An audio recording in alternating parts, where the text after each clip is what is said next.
Muy buenas tardes a todos. ¿Me escucháis, no? Perfecto. Muy buenas tardes a todos.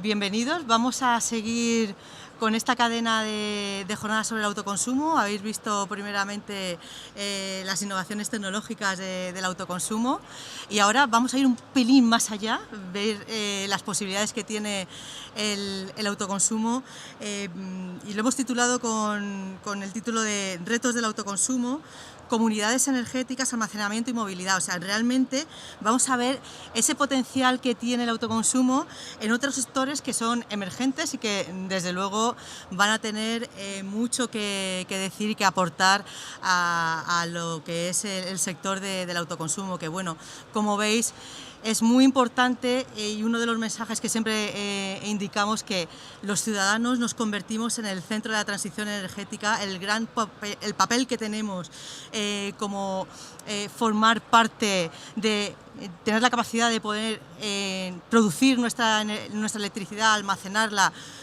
autoconsumirla o incluso venderla en los casos que sea necesario. Y aquí vamos a ver otras utilidades, vamos a ver qué pasa con las comunidades energéticas que tanto se habla. Realmente hablamos mucho de ellos, pero ¿estamos haciendo comunidades energéticas? ¿O qué pasos hay ya dados y qué es lo que nos quedan hacer? ¿Cuáles son esos retos?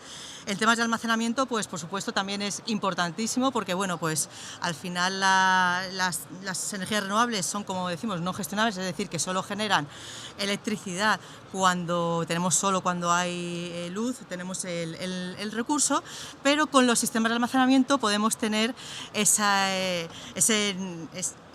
bondad de, bueno, pues cuando llegamos a casa tirar de la energía que ha almacenado nuestra instalación fotovoltaica y tirar por la noche de la energía acumulada. Y, por supuesto, también el tema del vehículo eléctrico, que también estamos oyendo hablar del potencial que tiene. Bueno, tenemos el Plan Integrado Nacional de Energía y Clima que para el 2030 pues la flota de vehículos eléctricos tiene que alcanzar a 5 millones de vehículos y tenemos ahí realmente un reto. ¿Estamos preparados? Pues vamos a empezar con este tema de la movilidad. Nos va a hacer una presentación que bueno, no va a apoyarse una PPT, pero yo creo que es casi mucho mejor porque oírlo vale la pena, que conoce muy bien el tema, es un forofo y además un usuario del vehículo eléctrico y yo creo que os va a entusiasmar. Entonces Jorge nos va a hablar, Jorge González, que es presidente de Contigo Energía y director de desarrollo de negocio de Gesternova, nos va a hablar del tema de movilidad. Y bueno, como no se va a apoyar en ninguna presentación, pero ya veréis que no le hace falta, voy a lanzarle como 3 preguntas y que bueno, las irá contestando cuando él estime oportuno a lo largo de su charla. Y bueno, Jorge, yo te quería preguntar, ¿qué tiene que ver realmente? ¿Tiene que ver algo la movilidad eléctrica con el almacenamiento? O sea, ¿qué relación tiene? Y espera, ¿cuál es el papel del vehículo eléctrico dentro del sistema eléctrico? Y la última, no sé si te acordarás, pero si no te la recuerdo y luego tú ya sigues. ¿Y cuándo es mejor recargar un vehículo eléctrico? ¿Por la mañana? ¿Por la noche? Ahora, ¿qué pasa con la subida del precio de la luz? Nos estamos todos poniendo nerviosos. ¿Qué potencia contratamos? Te lo dejo aquí. Pues, Gracias, Lucía. Buenas tardes a todos. Gracias por asistir a esta charla en la que yo creo que vamos a compartir impresiones muy interesantes sobre el autoconsumo. No solo lo que entendemos todos como autoconsumo de generación de energía en casa para alimentar nuestros consumos eléctricos, sino cómo el autoconsumo va a ser un protagonista más dentro de la transición energética y del sistema eléctrico del futuro, ¿no? Yo, Lucía, si quieres, como has enunciado esas 3 preguntas, si quieres empieza por la primera y vamos contestando y luego seguimos hablando con otras cosas, o si quieres ponemos un poco algunos datos de movilidad eléctrica y de la movilidad en general para poner la perspectiva de por qué la movilidad es relevante en esa reducción de emisiones que tenemos como objetivo para 2030, ¿no? En el mercado en España se venden aproximadamente 1.200.000 coches al año en un buen año de matriculaciones. El parque móvil, si no me equivoco, de coches eléctricos en España, de vehículos eléctricos, es de unos 140.000. El número total de vehículos que hay en el mercado en España es de 22 millones. Y en el mundo hay unos 1.200 millones de vehículos. Es decir, voy a dar otro dato porque yo creo que también es ilustrativo en esta Macedonia que estoy enumerando. Con las reservas de litio conocidas hoy, hay posibilidad de hacer 750 millones de coches eléctricos. Hay litio para hacer las baterías de 750 millones de coches eléctricos. ¿Qué es un coche eléctrico? Parece una definición de perogrullo, ¿no? Que es un coche que funciona con electricidad. Pero un coche eléctrico es mucho más que un coche que funciona con electricidad, porque es un almacén rodante de energía, ¿no? Antes bromeaba con Moisés Labarquilla que ya hemos descubierto la transmisión inalámbrica de energía porque la puedes hacer dentro de un coche. Puedes cargar un coche de energía en el punto A, llevarlo al punto B, habrás llevado energía eléctrica de A a B de forma inalámbrica, ¿no? Es una pequeña broma, pero para que nos demos cuenta de que el papel protagonista del vehículo eléctrico en el sistema del futuro, con el transporte del futuro, no solo tiene que ver con las emisiones de CO2 que reduce por kilómetro recorrido, independientemente de cuál sea la fuente de energía eléctrica con la que se cargue, pero evidentemente mucho más si lo hacemos con energía de origen renovable, pero también tiene un papel fundamental dentro del sistema eléctrico y dentro de lo que creo en la visión que tengo del sistema eléctrico del futuro. Vamos a ver. Sistema eléctrico del futuro en el que pasamos de un modelo centralizado de grandes centrales de generación y un sistema de transporte y distribución, vamos a pasar a un sistema de generación distribuida, muchas fuentes de energía diversificadas con una base de renovables, y habrá otras tecnologías que incluir y a las que no podremos renunciar, pero el coche eléctrico va a participar en lo que llamamos la gestión de la demanda. El cacareado V2G o Vehicle to Grid o del vehículo a la red en español, estamos acostumbrados a usar estos anglicismos, nos va a permitir que la batería del coche no solo sea una batería en la que cargamos energía, sino que podremos cargar y descargar energía de nuestro vehículo eléctrico para cubrir nuestras propias necesidades de consumo eléctrico en otro punto, como decíamos antes, ¿no? Movernos de A a B y utilizar esa energía que hemos almacenado, o incluso utilizar esa energía para que, o bien a través de nuestro comercializador o alguna plataforma, de las muchas que se puedan desarrollar en el futuro y que hoy todavía ni siquiera conozcamos, en las que habrá intercambios de energía de nuestra batería hacia el sistema, hacia otras baterías, de la generación que tengamos de autoconsumo hacia el vehículo eléctrico. Y eso permitirá arbitrar una gestión de la energía mucho más sencilla.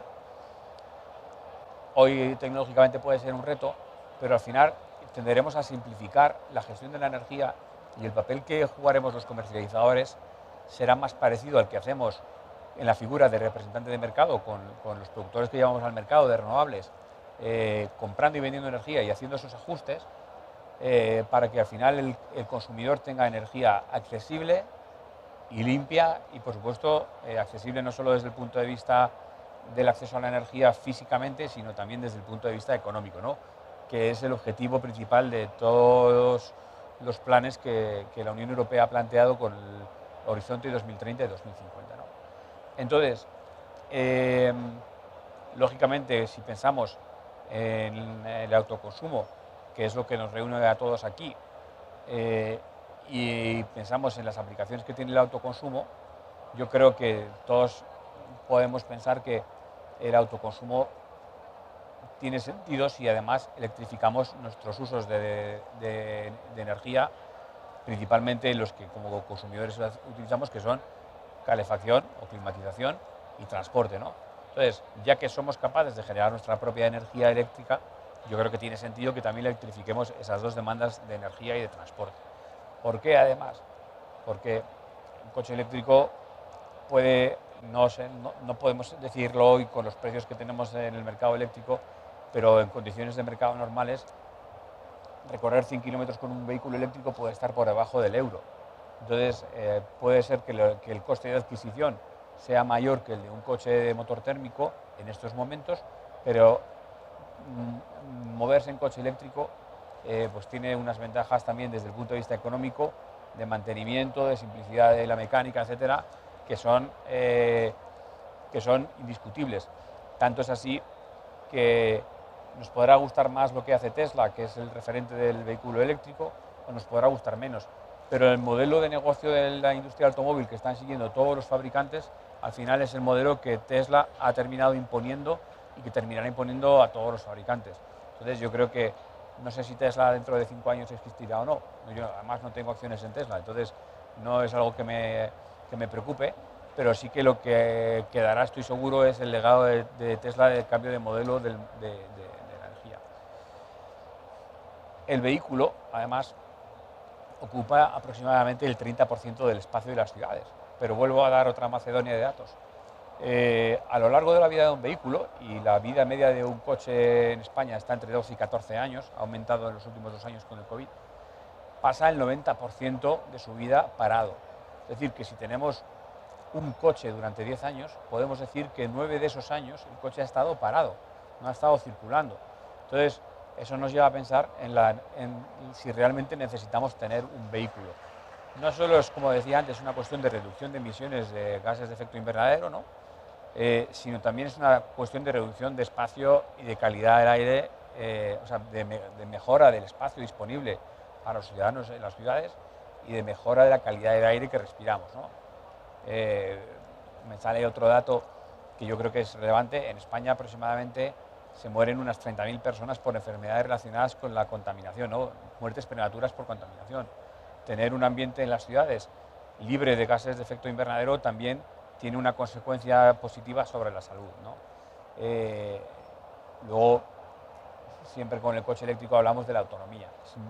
Es imposible, creo, hablar del coche eléctrico sin pensar en autonomía. El 90% de los desplazamientos que hacemos los europeos al cabo del día tiene menos de 80 kilómetros, y en Estados Unidos se da una circunstancia parecida. Luego, al final, yo creo que tenemos que cambiar nuestra mentalidad respecto al uso del coche eléctrico y cambiar la idea de que cuando vamos a la gasolinera llenamos el depósito y pasar un poco a utilizar, a cargar el móvil de la misma manera que hemos pasado de forma natural de cargar cuando teníamos un teléfono Nokia, que lo más atrevido que tenía era el juego de la serpiente, y de repente tenemos un smartphone que, si os pregunto quién quiere cargar el teléfono, seguro que levantáis todos a mano, porque a pocos nos dura la batería todo el día, ¿no? Entonces, yo os cuento mi experiencia con el coche eléctrico y lo enlazo con una de las preguntas que hacía Lucía. ¿Cuándo hay que cargar el coche eléctrico? Todos hemos dicho siempre en el sistema eléctrico que lo óptimo era cargar por la noche, aprovechar la generación ociosa, principalmente la eólica, precios baratos, etcétera. Pero la realidad nos dice, o por lo menos la que yo veo en muchos usuarios del coche eléctrico y en mí mismo, es que yo no tengo cargador en mi casa, porque no tengo un garaje. Entonces yo no puedo ir cargando el coche de cargador en cargador y porque me toca, porque no es viable. Mi solución es tener en mi empresa un cargador con el que cargo. Y como tengo la costumbre muy parecida, seguro, a la de ustedes, que es trabajar por el día, aunque a veces sea hasta altas horas de la noche, pero yo cargo el coche de día. Entonces, al final, uno carga el coche cuando puede, igual que hacemos con el smartphone, como decía antes. ¿Qué pasa además en el sistema eléctrico? Que en parte del autoconsumo y en parte toda la generación fotovoltaica que vamos a introducir en el sistema eléctrico en los próximos años va a ser que se produzca lo que en el sistema eléctrico se llama el coeficiente de apuntamiento negativo. La diferencia entre el precio medio de mercado y el precio de las horas solares durante unos años ha sido a favor de la media de mercado. Las horas solares estaban por encima del precio de mercado, pero estamos viendo ya apuntamientos negativos, es decir, que el precio de las horas solares es menor que el precio de la energía media de mercado, con lo cual eso de poner la lavadora a las 2 de la mañana o de cargar el coche eléctrico por la noche, no quiero decir que en meses, porque sería demasiado osado, pero antes de que nos demos cuenta estaremos cargando el coche por la mañana y por el día en nuestras oficinas, en los sitios donde trabajamos y donde el coche pasa muchas horas parado, porque será cuando la energía sea más barata. Luego, aparte de eso, pues cuando uno usa el coche de forma profesional, no puede depender de cargar el coche solo por la noche, porque lo cargas donde puedes, ¿no? La velocidad de carga también es muy relevante, y yo creo que si nos paramos a pensar cómo cargamos un coche de gasolina o de diésel. Cuando vamos, yo por ejemplo hago un viaje con mis hijos y cada vez que paro una gasolina creo que imposible que no bajen mis hijos detrás de mí a que les compre una chocolatina, una bolsa de snacks o lo que sea. Y pasamos mucho más tiempo en la gasolinera de lo que somos conscientes. Bueno, pues ese tiempo lo podemos pasar recargando nuestros coches y no pasará nada, ¿no? Había algunas preguntas que si Lucía no la veo por ahí, me gustaría que me recordase para continuar, Lucía.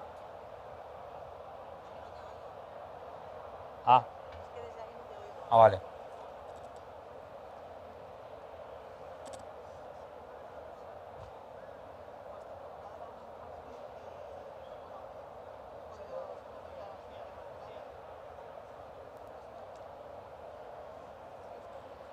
Bueno, déjame. ¿Qué tiene que ver la movilidad eléctrica con el autoconsumo y cuál es el papel del vehículo eléctrico? Esas las he contestado. ¿Y cuándo cargar el vehículo eléctrico? Vale. Bueno, pues sin haberlo previsto, me ha salido una charla ajustada al tiempo que me habían dado. Así que bueno, yo creo que han quedado contestadas esas tres preguntas, ¿no? ¿Qué tiene que ver el coche eléctrico con el autoconsumo? Pues es evidente que tiene sentido electrificar nuestros usos de energía. La mejor hora para cargar eléctrico, evidentemente, será la más barata. Lo que ocurre es que veremos que las horas más baratas dejarán de ser las que son ahora, y serán otras distintas, más acomodadas a los ciclos circadianos, ¿no? A lo que hacemos en el día a día. Por esos coeficientes de apuntamiento negativos que decía. Y luego, pues, la última pregunta no me acuerdo, pero como me están quitando el tiempo, espero que por lo menos les haya resultado... Todas ya. Bueno, pues espero que haya resultado al menos entretenida y amena la charla y que nos dé para pensar un poco que el vehículo eléctrico es mucho más amigable de lo que a priori puede parecer para los que no son usuarios. Muchas gracias. Aprobado, aprobado. Es que sabéis lo que pasa, que yo no le oigo desde aquí, entonces me he tenido que... Claro, ahora sí. Me he tenido que poner con los auriculares porque no te seguía la intervención. Si quieres te quedas sentado porque luego al final va a haber preguntas. Bueno, muchas gracias, Jorge. Me has quitado el mito de ir a casa y cargar el vehículo eléctrico, bueno, todavía no lo tengo, pero pensaba que esa era mi solución. No voy por buen camino, tal y como va el futuro del sistema eléctrico. Bueno, vamos a pasar ya al siguiente ponente. Va a hablar Iván Aranda, que nos va a dar esa visión de las comunidades energéticas. Nos va a hablar, pues, qué es lo que está pasando en España, cuáles son los retos, realmente se pueden hacer comunidades energéticas, qué barreras se están encontrando las empresas. Bueno, nos va a dar una visión genérica de las comunidades energéticas y a continuación Gonzalo Navarrete nos pondrá un ejemplo, que es el siguiente ponente, nos pondrá un ejemplo de un caso práctico de una comunidad energética. Entonces, estas dos ponencias van a ir como muy enlazadas y vamos a empezar con Miguel Aranda, que es de R2M Solutions y es el director del área de energía. Voy a ponerte la presentación.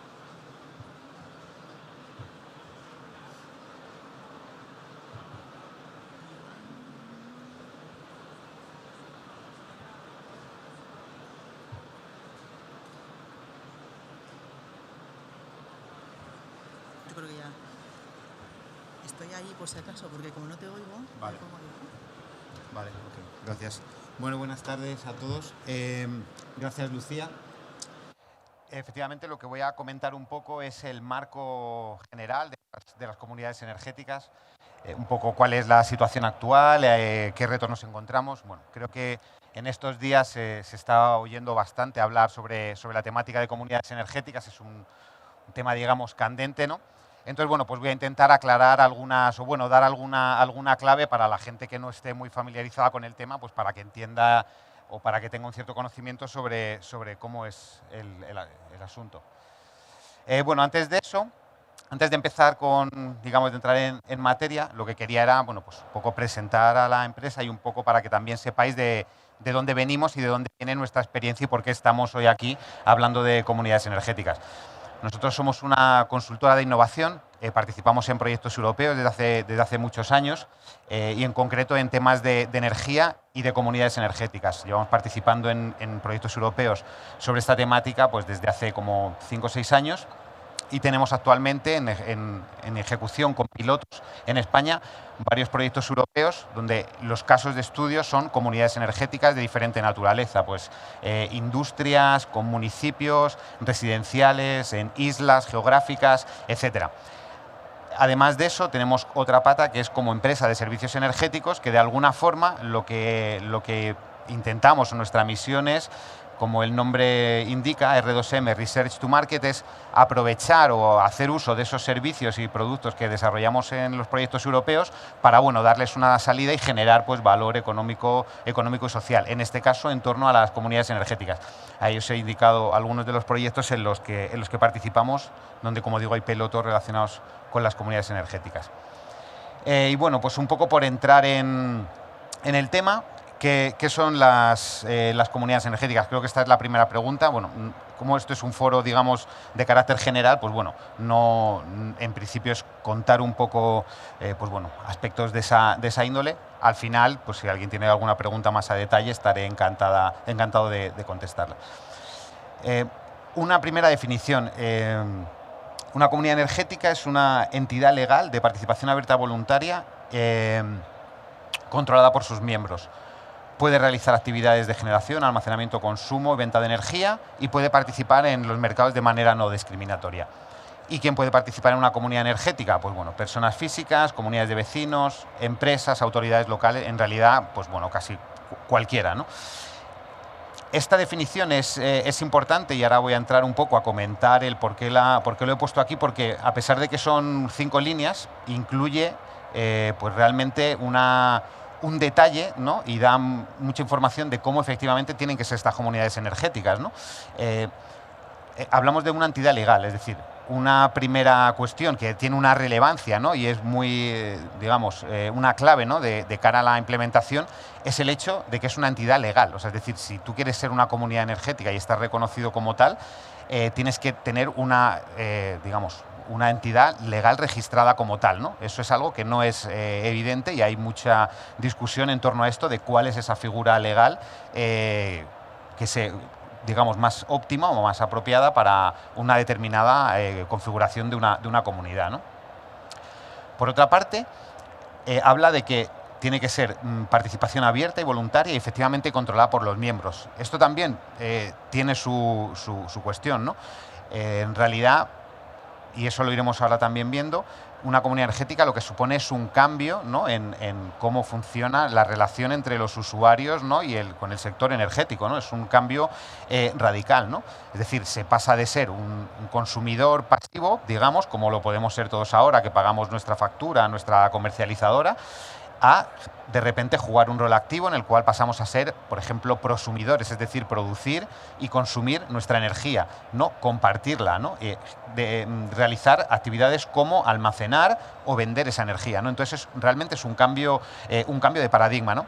Y esta parte del principio, donde pone participación voluntaria y controlada por los miembros, implica, y también está relacionado con la propia entidad legal, implica que ese rol activo de la ciudadanía, que es un poco el marco, digamos, de referencia de la Unión Europea en la cual se pretende poner al ciudadano en el centro del sistema, ¿no? Pues esa definición recoge de alguna forma esta cuestión, es decir, se pretende que los ciudadanos o los usuarios por extensión, que puede ser una empresa, puede ser una administración pública, juegue un rol más activo, ¿no?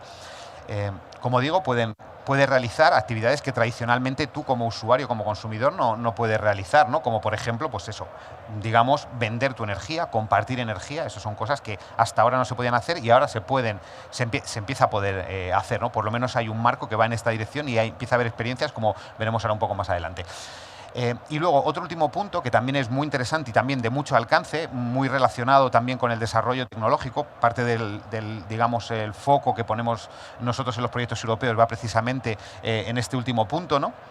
Quizá todavía está un poco lejos aquí en España, pero sí que se van dando pasos en esa dirección, ¿no? Y bueno, pues digamos que, por ejemplo, estamos hablando del poder participar en una comunidad energética, por ejemplo, en mercados de balance. Esto es algo que antes no se podía hacer. Ahora, en teoría, y se están poniendo digamos, encima de la mesa los procedimientos operativos a través de red eléctrica, una comunidad energética va a poder participar desde el lado de la demanda en en mercados de ajuste. Por ejemplo, ¿no? Todo esto no hay experiencias todavía, digamos, en este nivel, pero sí en Europa, sí que las hay, y bueno, requiere un desafío tecnológico, entre otras cosas, ¿no? Bastante importante. Entonces, bueno, esto un poco, digamos, esos ingredientes claves de qué es una comunidad energética, ¿no? Y qué cosas tiene.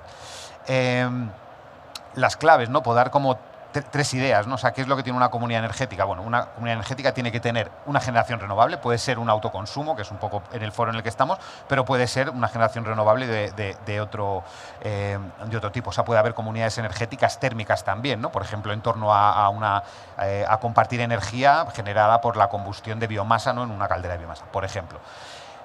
Algo que anticipaba o que comentaba antes, este tema, esta cuestión de la participación ciudadana, es decir, que esas comunidades, la idea, por lo menos como están planteadas, es que en ese marco de participación activa de la ciudadanía, esa ciudadanía juegue un rol a la hora de diseñar o crear esa comunidad, ¿no? Es decir, que no sea una decisión como es ahora, ¿no? Tú enciendes la luz, tienes acceso a tu luz y pagas tu factura y ya está.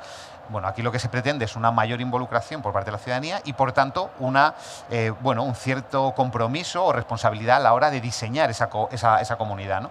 Y luego, por supuesto, hay una parte relacionada con la tecnología y la innovación, es decir, cómo se gestiona esta energía, estos flujos energéticos, cómo se articulan a los diferentes actores, ¿no? Cómo se participa en estos mercados locales, ¿no? Y en torno a esto pues hay muchísimo desarrollo tecnológico y bueno, pues es algo que está por venir y por desarrollarse todavía más. Vale, apuntar solamente rápidamente el tema de qué beneficios, ¿no? Porque también es de cara, ¿no?, a explicar, es decir, una pregunta de, bueno, ¿y por qué me voy a sumar yo a una comunidad energética o por qué esto puede ser de interés, ¿no? Entonces, bueno, yo en primer lugar hablaría de beneficios sociales, ¿no? El hecho de que haya no sé, llamémosle empoderamiento ciudadano, llamémosle esta participación, ¿no?, de la ciudadanía, ¿no?, en estas comunidades, pues tiene consecuencias, ¿no?, pues de cara, ¿no?, a generar mayor cohesión social, ¿no?, de cara ¿no?, a tener más capacidad de toma de decisión de cara a solucionar problemas eventualmente de pobreza energética. O sea, esto puede ser un instrumento para apoyar, ¿no?, colectivos en situación desfavorecida. Por supuesto, todo el tema ambiental, ¿no? Aquí al final estamos hablando de generación renovable.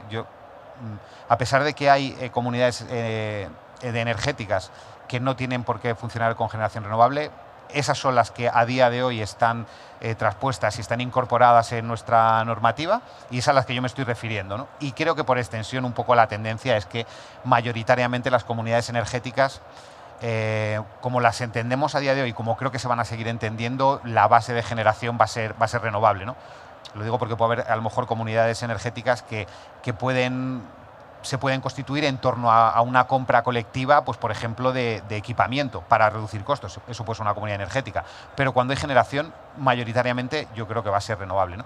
Y luego, bueno, beneficios económicos, pues un poco todo lo que se ha estado comentando aquí, ¿no?, y que yo creo que todo el mundo conoce, y es el hecho de que al final el uso de generación renovable, de generación fotovoltaica, y bueno, ahora más con todo este tema de precios que estamos viendo, pues bueno, es económicamente más rentable. Esto se va a traducir, en otras palabras, en precios más bajos para los usuarios de esa comunidad energética, ¿no? Vale, comentar ahora también así algunas cosas, ¿no?, de la situación actual. El antecedente, digamos, es de dónde vienen las comunidades energéticas. Esto es algo que se propone desde Europa, está recogido en 2 directivas europeas, ¿no?, la de energía renovable y la de mercado interior. Y luego hay diferentes referencias, ahora que seguramente la gente que esté un poco al tanto de lo que pasa en el sector, ¿no?, haya seguido, ¿no?, pues la ley de cambio climático, el PNIEC, la estrategia de almacenamiento. En estos sitios se menciona ya las comunidades energéticas. Pero en el primero y el único donde realmente están recogidas es en el Real Decreto 23 del 2020. Y está recogido a nivel de un párrafo. Es decir, en otras palabras, ¿cuál es la situación actual? Desde el punto de vista normativo, es una comunidad energética, básicamente es la definición que planteaba en la primera transparencia, y está resumido en un párrafo. Eso es lo que sabemos a día de hoy de las comunidades energéticas desde el punto de vista normativo. Evidentemente esto está en fase de desarrollo supongo que en no mucho tiempo pues tendremos más detalles, ¿no? Pues por ejemplo, ¿no? Esto que comentaba al principio de esa entidad legal, qué forma jurídica tiene que tener o qué forma jurídica puede tener. Pues bueno, eso tendremos más información, supongo que en no mucho tiempo, pero a día de hoy, pues bueno, lo único que sabemos eran las claves que indicaba antes, ¿no? Lo de que se puede participar en los diferentes eslabones de la cadena de valor, la participación abierta voluntaria, etcétera, lo que comentaba antes, ¿no? A pesar de ello, a pesar de que a nivel normativo no está muy desarrollado, sí que vemos que hay, digamos, por parte de los poderes públicos, podríamos decir, hay una apuesta firme, yo creo, y clara, que eso se pone de manifiesto en los diferentes paquetes de ayudas de los fondos Next Generation, y ya desde el año pasado ayudas donde específicamente se fomentaba o se invitaba a presentar proyectos relacionados con comunidades energéticas, ¿no? Entonces, eso yo creo que a pesar de que no hay una normativa bien clara, hay una apuesta por parte de las administraciones públicas. Creo que eso es importante. Y eso se ha traducido bien porque ha habido estos paquetes de ayudas o de incentivos, de subvenciones, etcétera. Se ha traducido en que hay diferentes proyectos, diferentes iniciativas, ¿no? Y aquí he puesto dos mapas, uno es del IDA y otro es de una asociación, Alianza para la Energía y el Territorio, donde se han desarrollado estos mapas de comunidades energéticas donde se han puesto ahí con chinchetas, ¿no? Experiencias de participación ciudadana, experiencias con gobiernos locales, experiencias con empresas que dan soporte a esto. Entonces, para dar cuenta de que a pesar de que todavía no está la cosa, digamos, totalmente madura y desarrollada y definida, pero sí que hay experiencias en torno a esto. Y bueno, ya para terminar, ¿no? Pues no quería dejar de contar, como me parece importante, ¿no? Cuál es el tema de los retos, ¿no? Y un poco las barreras que nos enfrentamos, ¿no? Entonces, bueno, yo creo que lo primero, para mí el reto más importante, creo que es el tema de que estas comunidades se trata de un modelo organizacional diferente y por tanto requiere un cambio cultural diferente. Esto es un poco esto que comentaba de la factura, ¿no? El hecho de que pasemos de ser un consumidor pasivo, que pagamos nuestra factura, a de repente tener que participar, ¿no? En decisiones, ¿no? O el hablar con tus vecinos o ponerte de acuerdo en determinadas cosas en torno a la energía, eso es algo que no estamos acostumbrados, es la realidad. De hecho, los proyectos que mostraba antes, las experiencias que hay más avanzadas es precisamente pues, en cooperativas históricas, donde ya hay, digamos, un cierto nivel, ¿no? de compromiso, de costumbre de hacer este tipo de cosas.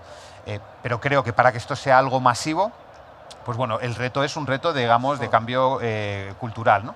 La incertidumbre regulatoria, como justamente mencionaba antes, que pues a mucha gente o a muchos actores les preocupa, evidentemente. Desconocimiento en torno a modelos de negocio, etcétera. Y luego, bueno, simplemente para terminar, en el caso de municipios como promotores de las comunidades energéticas, que es un actor fundamental y que está promoviendo mucho este modelo organizacional, pues bueno, podríamos hablar desde falta de recursos económicos, pero quizá como, digamos, idea más remarcable el hecho de, bueno, falta de capacidad, ¿no? Técnica y de personal preparado, ¿no? Y conocedor de todo esto, de cómo funciona pues, este sector energético, que es altamente complejo, y si le añadimos esta parte innovadora o novedosa, pues lo hace aún más complejo, ¿no? Ese quizás sería el reto más importante. Y bueno, yo me quedo ahí, no me quiero pasar más de lo que ya me he pasado. Bueno, muchas gracias. Gracias, Iván. Qué pena que no podamos disponer de más tiempo para ir más al detalle con este tema. Pero bueno, después de la participación de todos ellos tendremos unos minutos también para hacer algunas preguntas. Y bueno, destacar, o sea, me ha parecido curioso lo que comentabas de las cantidades que pensaba que había menos, de iniciativas que había de comunidades energéticas. Hay que ir pasándole.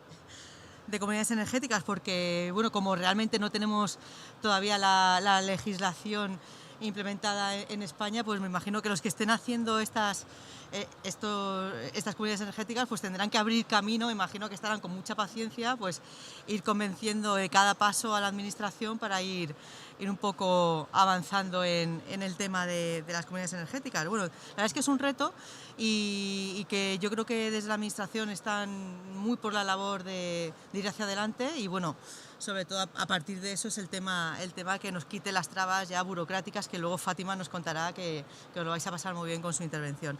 Ya no me enrollo más, ya que estás ya preparado, sí. Gonzalo Navarrete, que es socio en Traza Territorio, nos va a hablar de algún ejemplo concreto, de sobre todo un proyecto europeo que se llama Lightness, y bueno, que es un ejemplo de comunidad energética, que no sé si es aquí en España, pero bueno, sí, es en España, pues estupendo, o sea, que vemos que es una realidad. Pues ya, cuando quieras. Sí, pues lo pones aquí. Joder.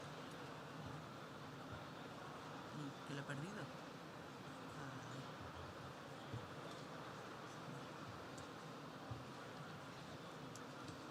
Directa, a lo bruto.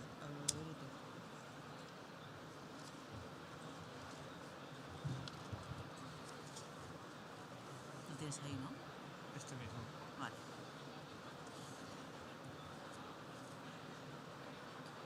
Pero no ha cambiado.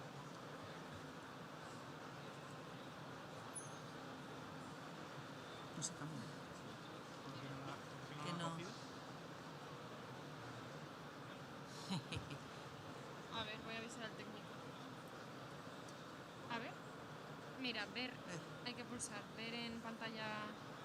¿Aquí? Si no, Hola, ¿necesitáis ayuda? botón derecho, perdón.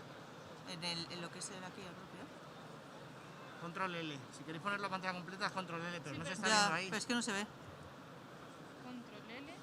Ya, pero es que no se está mandando ahí.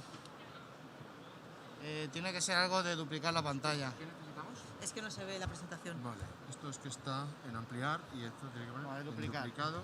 Se ve seguro. Ya está, perfecto. Vale, y ahora, ahora- Control L, lo pones a pantalla completa. Vale.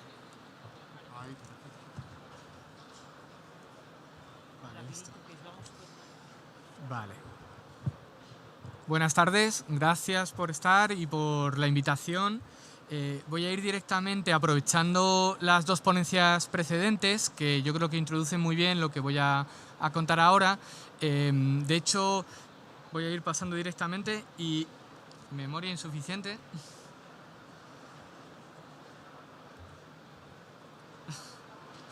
Tenemos mala suerte por aquí.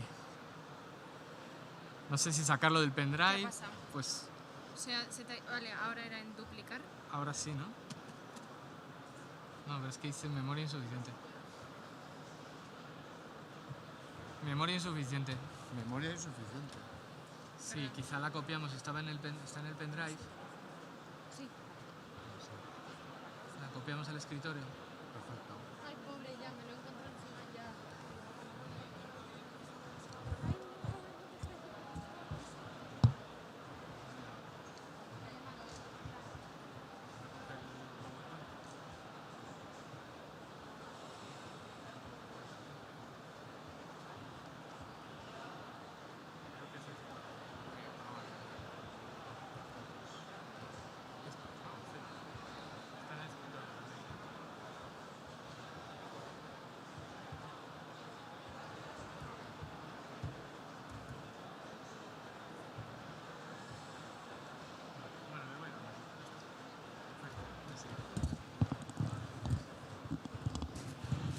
Vale, ahora sí. Ahora parece que no hay problema. Vale, bueno, podría haber venido cualquiera de nuestro equipo. Traza Territorio es una empresa de consultoría ambiental y social. Estamos con R2M precisamente trabajando en comunidades energéticas y voy a introducir un proyecto en concreto, que es el proyecto Lightness, un proyecto financiado por la Unión Europea que tiene pilotos en 5 países diferentes y trabajando con socios de 8 países. Bueno, quería empezar precisamente, como decía antes, ligando con las ponencias precedentes, porque creo que esta cuestión que ha introducido Jorge, me parecía que era el nombre, en relación a los coches eléctricos, fijaos que ha tenido, o a mi entender, una crítica también al propio uso del coche, de todos los coches. Claro, tiene gracia que cuando hablamos del ciclo de vida completo de cualquier producto, desde un punto de vista también ambiental, pensamos en todo ese ciclo, ¿no? De manera integral, y Jorge introducía que hay unas implicaciones que van más allá de lo ambiental o de un punto de vista ecológico, que tiene que ver con el espacio, con el uso del espacio y con lo social. Bueno, esas implicaciones suponen que en la ciudad, aunque decía el 30% del espacio dedicado al coche, lo cierto es que si contamos también los espacios servidores del coche, como es una calzada, aunque no esté directamente y en cada momento ocupada por coches, hasta el 70% de la ciudad está dedicada al vehículo privado, ¿no? La transición que tenemos que hacer tiene un camino que tiene implicaciones no solo si empezamos a pensar en el destino, sino en el propio proceso, porque la palabra transición no solo apunta a ese destino, sino a un escenario futuro que también tiene un origen del que se parte y con el que tenemos que trabajar. Entonces es construir uno de los posibles caminos para el cambio considerando todas esas implicaciones, no solo las ambientales o las económicas, también las del uso del espacio o las de gestión democrática de todos estos recursos. Bueno, una transición energética en este sentido, y por eso las comunidades energéticas tienen un papel clave, no tiene por qué ser ecológica ni tiene por qué ser justa, si no reflexionamos sobre cuál debe ser ese camino y ponemos en marcha las experiencias, como creemos que aporta un granito de arena el proyecto Laines en este sentido. Lo dice el Pacto Verde Europeo, dice: la transición solo puede tener éxito si se lleva a cabo de manera justa e integradora. Bueno, pues en este sentido vamos a ver que las comunidades energéticas, y con este índice de puntos en relación al proyecto Laines, lo voy a intentar tratar brevemente, favorecen la equidad y la democratización de la energía. Bueno, el proyecto Laines es un proyecto europeo, decía, de transición energética justa y ecológica, y trabaja con este concepto de comunidades energéticas que ha introducido ya Iván. Entonces no me voy a detener en todas estas cuestiones, voy a ir directamente a comentar que aunque están formadas por personas y entidades que gestionan su propia energía renovable de proximidad, la cuestión de proximidad también es importante, ahora mismo, decía Iván, están reconocidas por la Unión Europea, están en proceso de ser reconocidas, y con este proceso nos hemos encontrado otra vez el camino en el proyecto Laines, con estas dificultades, porque tenemos que construirlo en el mientras tanto, y lo cierto es que generan ahora mismo, poco a poco, un nuevo modelo organizacional, ¿no? Bien, respecto a los beneficios que ya introducía Iván de manera muy rápida, casi que los voy a pasar porque lo ha introducido él, de sostenibilidad, justicia social, autonomía, desarrollo local, y están completamente vinculados con los ODS. Es decir, tenemos ya un marco teórico, tenemos un inicio de marco administrativo y legal, incluso en algunos lugares de políticas públicas. Iván de nuevo apuntaba a los ayuntamientos como agentes del cambio en este sentido, y van generando, desde el proyecto Laines lo estamos haciendo a través de 4 áreas de trabajo que se complementen entre todas ellas. La participación y la implicación social, y estamos trabajando con equipos expertos en esta cuestión, tecnologías de bajo coste, tecnologías apropiables, tecnologías sencillas de manejar para todos los usuarios, esta complejidad organizacional que imponen las comunidades energéticas, ¿no? Modelos de negocio nuevos y marco regulatorio que hay que seguir aconsejando desde estas experiencias, desde cada proyecto, aconsejando a los legisladores y a quien tiene la posibilidad de ir cambiando ese marco para que siga evolucionando, ¿no? Bueno, lo veo a medias. Bien, implicación social. Quizá me voy a detener solo en este para ir cumpliendo un poco con los tiempos, porque me parece fundamental destacar una de estas áreas al menos. Cuando estamos hablando de la implicación social, estamos refiriéndonos a esa participación y a ese empoderamiento. En Laines lo estamos probando en 5 lugares diferentes y voy a introducir uno a uno los pilotos que estamos trabajando para ver cuáles son esos retos, esas cuestiones muy concretas que nos están surgiendo, ¿no? Bien, vamos a ir más rápido porque si no... Bien, esta es una de las claves de la implicación social. Es un sistema de aprendizaje continuo que en el hacer de cada proyecto se va articulando, evaluando las comunidades y generando ese proceso de implicación desde un enfoque de justicia ambiental. Ahí se junta la visión ecológica y la visión social o de justicia social, ¿no? Voy a ver si lo vemos en los ejemplos directamente. Voy a pasarme los modelos de negocio y marco regulatorio que lo ha comentado ya Iván. Todo este equipo de personas y de empresas trabajando en los 5 pilotos. Tenemos un proyecto aquí en la Comunidad Valenciana, otro en Francia, en el sur de Francia, en Holanda, en Polonia y en Italia. Bien, para ir a una situación muy concreta. Polonia, ¿qué es lo que tenemos? Bueno, son bloques de gran escala, bloques residenciales, en los que la cuestión clave que hemos investigado, haciendo un mapa social de las comunidades que se pueden formar ahí, es que hay un líder comunitario con una visión ambiental de convertir las comunidades energéticas en el marco de una transición desde fuentes, fundamentalmente el carbón en Polonia, hacia fuentes renovables, y este líder comunitario es la clave para que el proyecto tenga éxito. Puede haber tecnología estupenda, y en esta feria lo estamos viendo, para esa transición. Pero si no hay una figura capaz de trabajar con los agentes locales, con los vecinos y vecinas de cada edificio, el proyecto no tiene posibilidad de salir adelante, no tiene opción.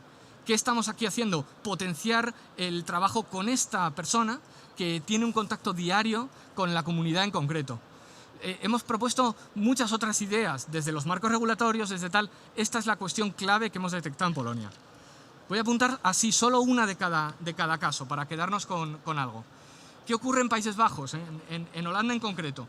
Bueno, ahí lo que está ocurriendo es que hay unas consideraciones comerciales de la empresa constructora que trabaja con un grupo de viviendas. En este caso no son grandes bloques de viviendas, sino que estamos intentando introducir una comunidad energética en viviendas unifamiliares, en una urbanización, en un espacio diferente, que resulta que esas consideraciones comerciales de la empresa están siendo a la vez una barrera y a la vez una posibilidad de introducir la idea de la comunidad energética en el lugar.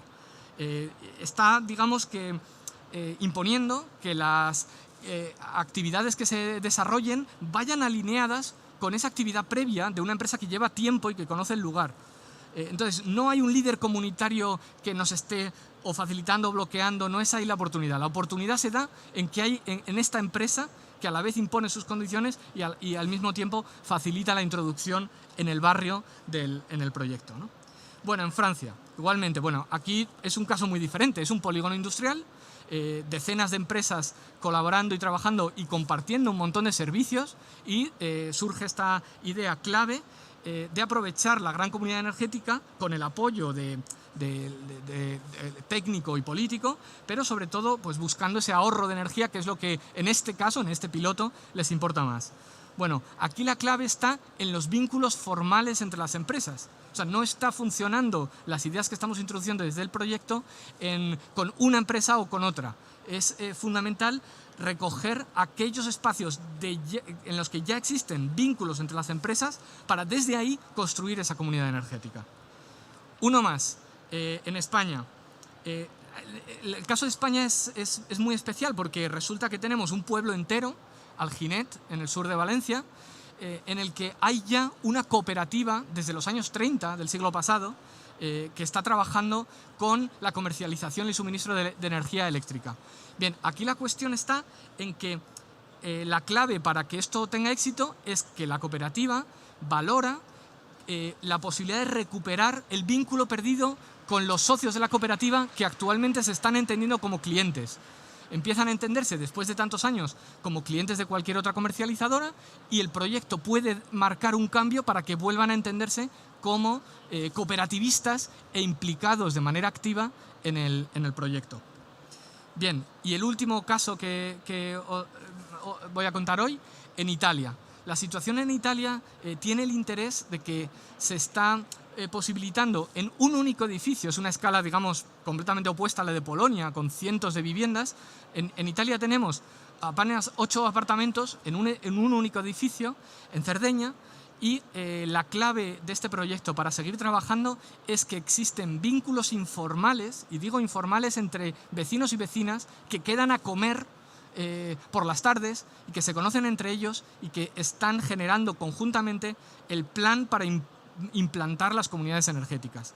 Y nosotros lo que estamos haciendo es facilitar ese proceso, acompañar para generar ese plan de implicación comunitaria para articular la comunidad energética. O sea que un proyecto piloto europeo que es viable o que tiene posibilidad de salir adelante gracias a los vínculos informales de la población en este edificio.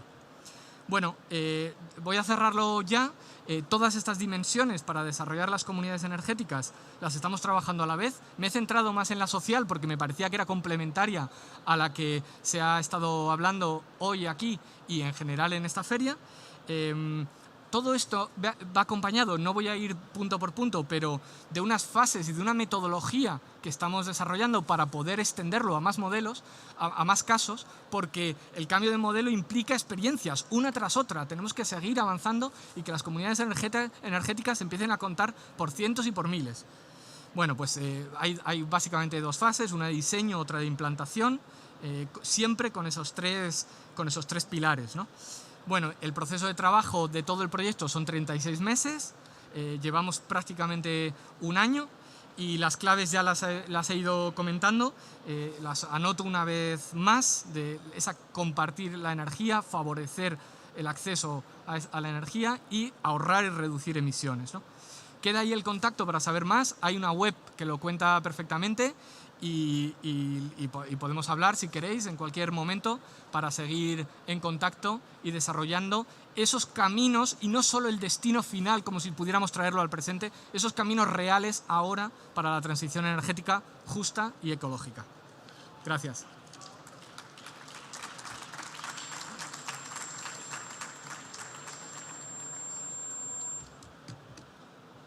Muchas gracias, Gonzalo, por ponernos esos ejemplos. Vamos a pasar al siguiente ponente. Vamos a ver, un segundo que tengo que expulsar esto porque es que ha puesto otro pendrive. Este era el pen de Gonzalo. Sí. Gonzalo, tu pen. Perdón, Sí. ¿se ha un calambrazo? Sí. Ahora.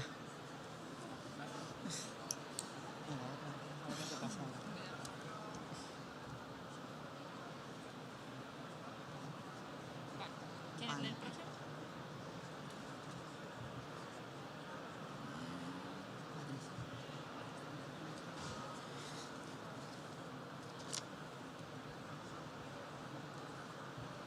Vale, perdonad, mientras empezábamos a poner la presentación. El siguiente ponente nos va a hablar de algo muy importante que no podemos perder de vista, que bueno, pues hablamos de instalaciones, pero no hay que perder el objetivo de hacerlas con la máxima calidad porque así hacemos que las instalaciones sean lo más eficiente posible, o sea, obtener el máximo beneficio. Entonces, bueno, pues Patricio Peral, que es director de Solar de Bureau Veritas, nos va a comentar pues, bueno, pues la importancia de un buen análisis de viabilidad, la supervisión de las instalaciones, ejecuciones de las instalaciones. Hará una breve introducción al almacenamiento, aunque luego Moisés se extenderá más. Y bueno, pues hablará también de los sistemas de monitorización, el funcionamiento para la mejora de la rentabilidad, la digitalización, etc. Ya, Patricio, estás... Aunque yo creo que no lo necesitas, que directamente de aquí se te oye.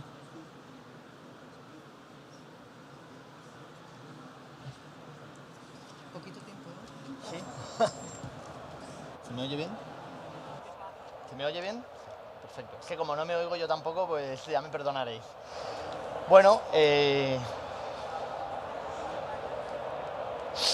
vale, pues en primer lugar quería dar las gracias a APA por la oportunidad de presentaros un poco. Ya me ha dicho Lucía que me dé prisa, que vamos con retraso y que hay que acortar, así que voy a intentar ser muy rápido.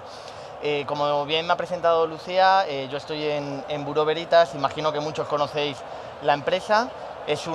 Os voy a dar una rapidísima pincelada. El grupo Bureau Veritas es una multinacional que se encuentra prácticamente en todos los países. Tenemos más de 78.000 personas distribuidos por más de 140 países.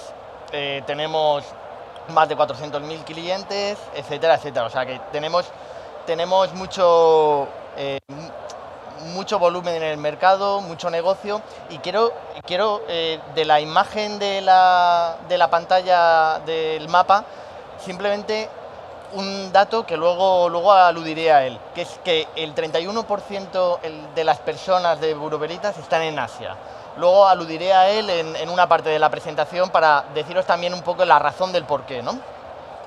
Tenemos dentro de lo que es servicios de fotovoltaica y de autoconsumo, pues desde el principio hasta el final, dando temas hablando de asesoramiento técnico y detalles de ingeniería de la propiedad, control de la calidad, etcétera. Y no me voy a extender en esto, si alguno quiere más detalles, estamos justo ahí en la esquina, o sea que nos puede pasar a ver y le explico mejor. Yo me quería centrar en tres puntos clave. El atractivo del autoconsumo, la importancia del diseño y el futuro de la digitalización. Y lo voy a cambiar un poco porque, bueno, hemos estado hablando de la transición energética, se ha hablado de la gestión de la energía, etcétera. Entonces, voy a aludir más bien a todo lo que se ha hablado, porque ya que se ha hecho parte del camino, como bien decían, pues vamos a aludir a ese camino, ¿no?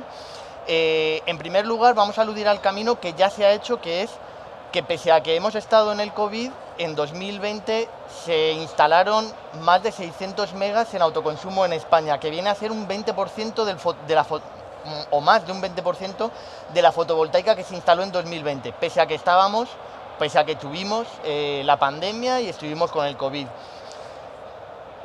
Sabemos, además nos lo ha recordado Iván, que hay unos fondos Next Generation, unas subvenciones que vienen asociados a la transición energética y que son aproximadamente, bueno, pues son del orden de 450 millones más una ampliación prevista de 900 millones de aquí a 2025, con la intención de llegar a instalar hasta 4 gigas en autoconsumo.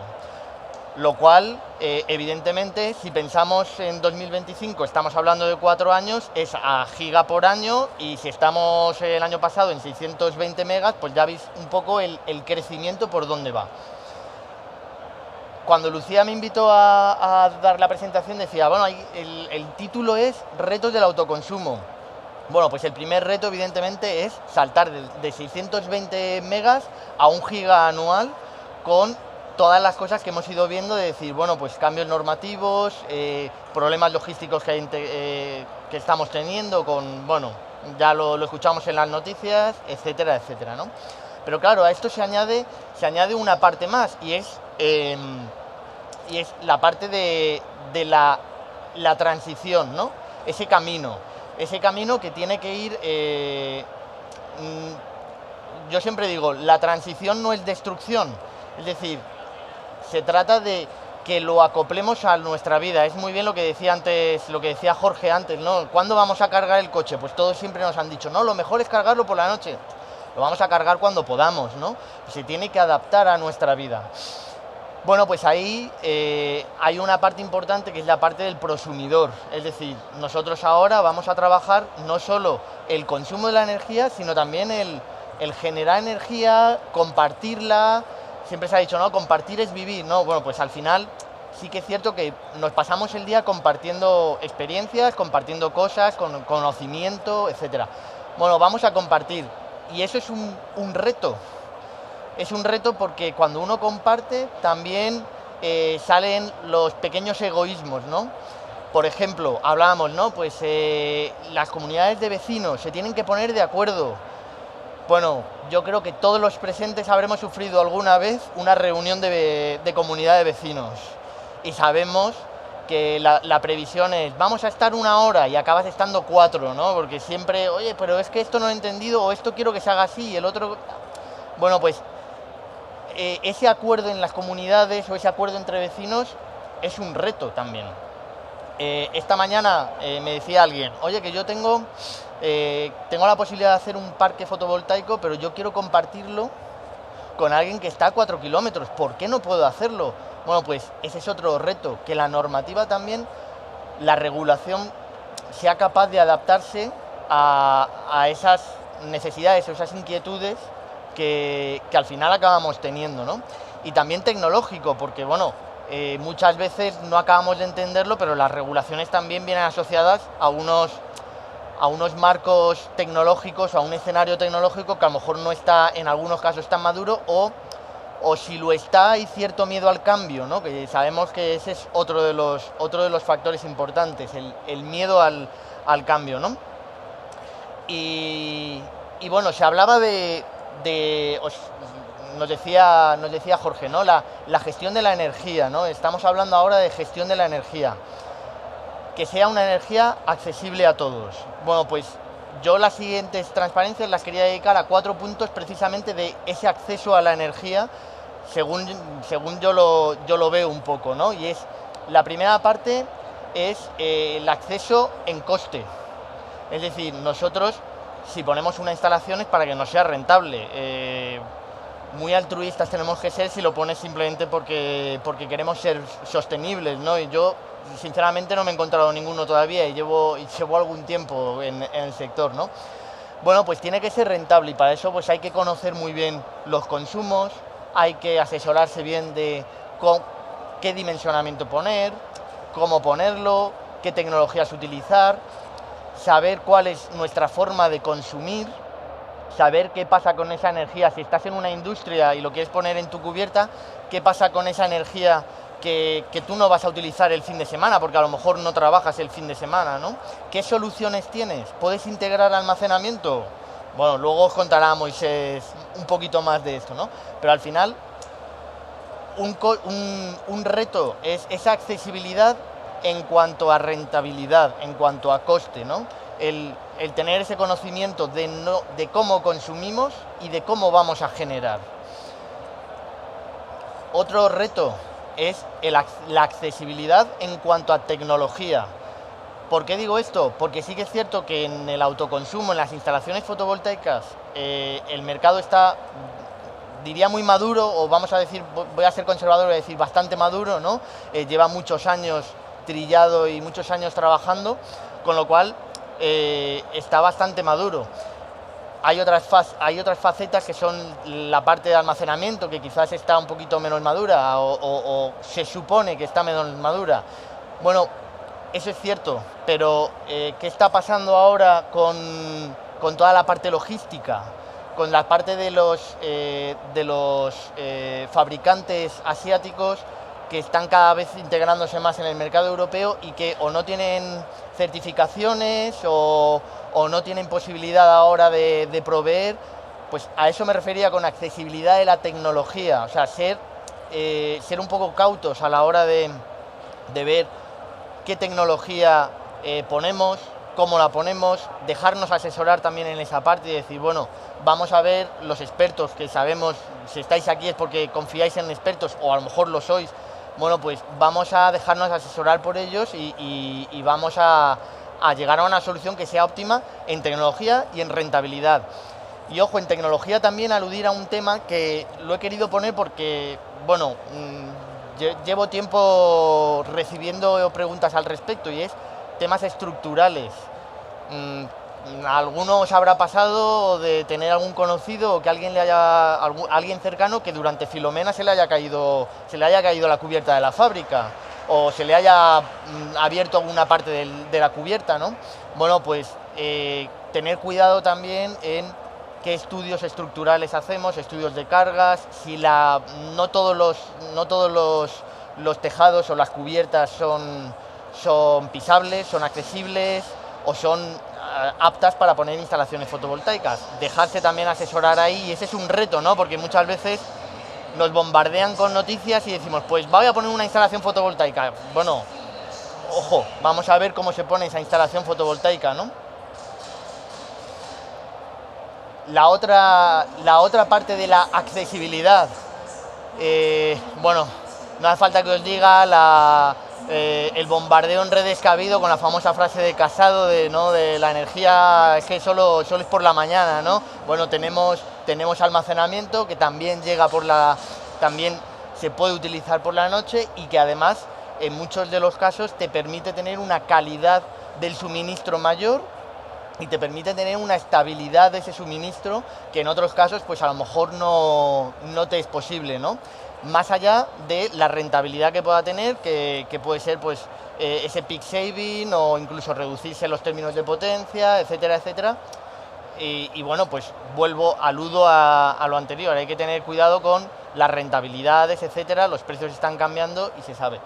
Pero flexibilidad, eso es otro reto de la accesibilidad a la energía que tenemos que tener en cuenta, ¿no? También se está hablando mucho, lo ponía aquí, el tema del hidrógeno, ¿no? Viene en camino y se podría decir que en muchos casos ya está aquí. Nosotros, por suerte, estamos teniendo algunos proyectos en Portugal ahora, pues ojalá que en breve no sean en Portugal y sean en España.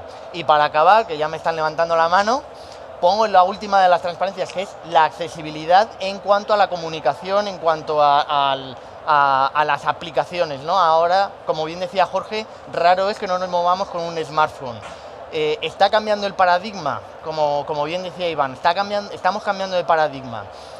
Los aficionados al básquet, al baloncesto, habréis escuchado la noticia ayer, el Staples Center ya deja, Los Ángeles Los Ángeles Lakers ya no van a jugar allí, ahora va a ser el Crypto.com Arena. Bueno, sabéis que esto viene de una criptomoneda y han invertido ahí un dinero importante. O sea, estamos cambiando el paradigma. Ahora se hacen las supervisiones de las instalaciones, se hacen por dron o se hacen o muchas de los mantenimientos con realidad virtual. Ese es un reto de cambiar, ya no solo a nivel tecnológico, sino a nivel conceptual de las personas, el adaptarnos a esto. Bueno, pues una vez más, al igual que os estoy diciendo antes, prepararnos y asesorarnos también, porque bueno, no tenemos por qué conocer o saber de todo, pero sí tener contacto del que lo sabe. Entonces, eso es importante.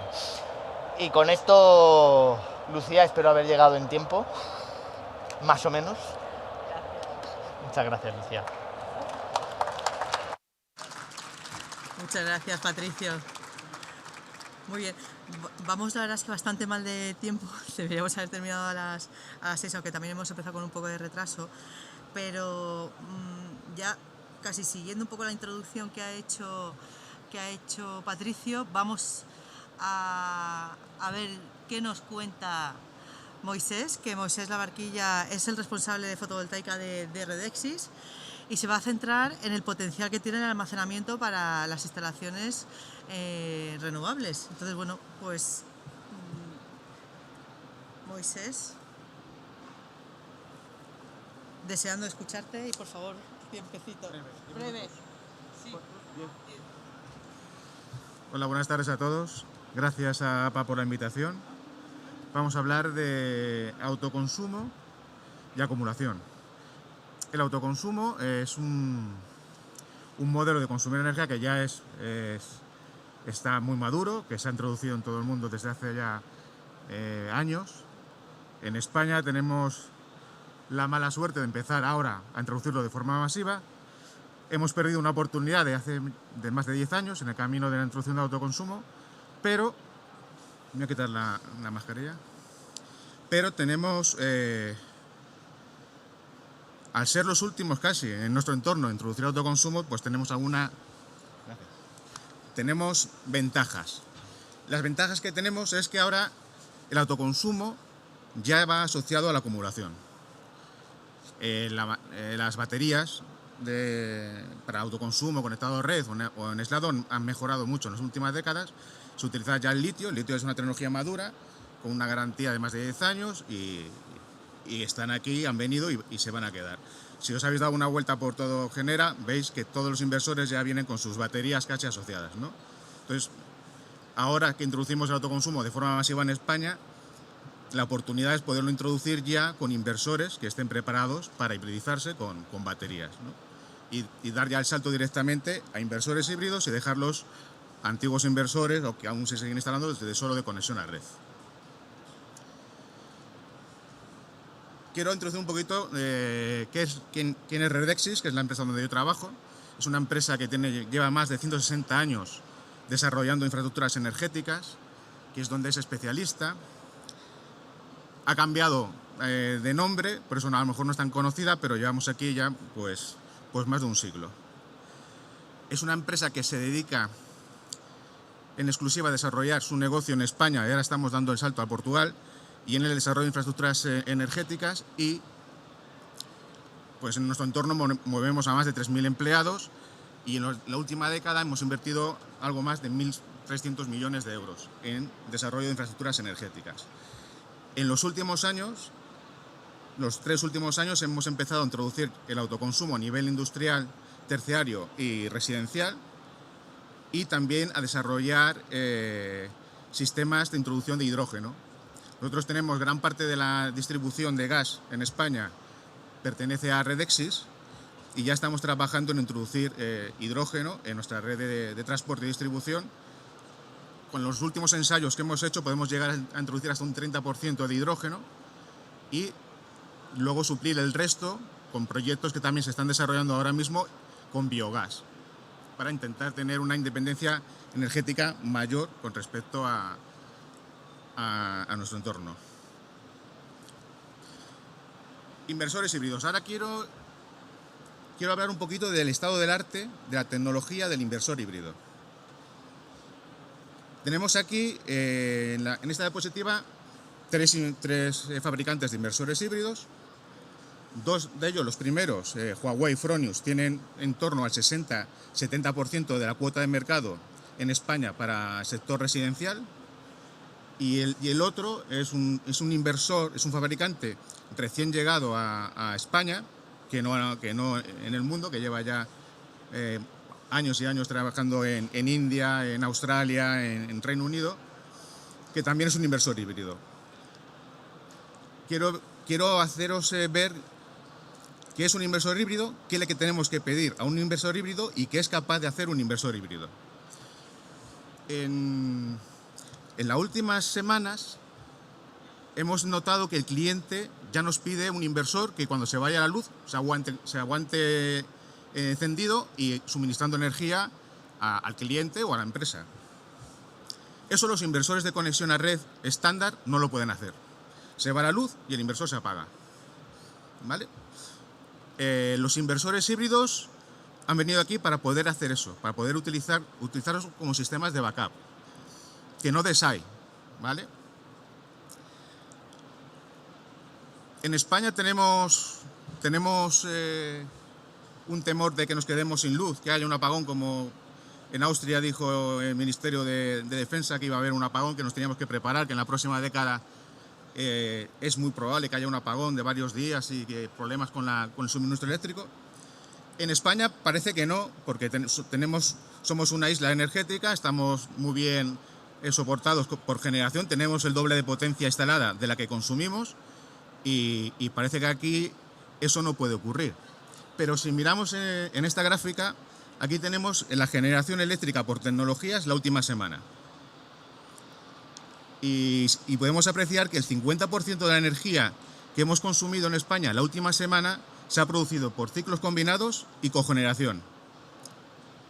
Y estos sistemas de generación funcionan fundamentalmente con gas que traemos del exterior, que lo traemos por gasoductos, que ya nos han cerrado, que pasaba por Marruecos, que el gas que no venía de Rusia pues se ha puesto más caro, que ahora tenemos que traer muchos metaneros, que son barcos, para que nos traigan el gas.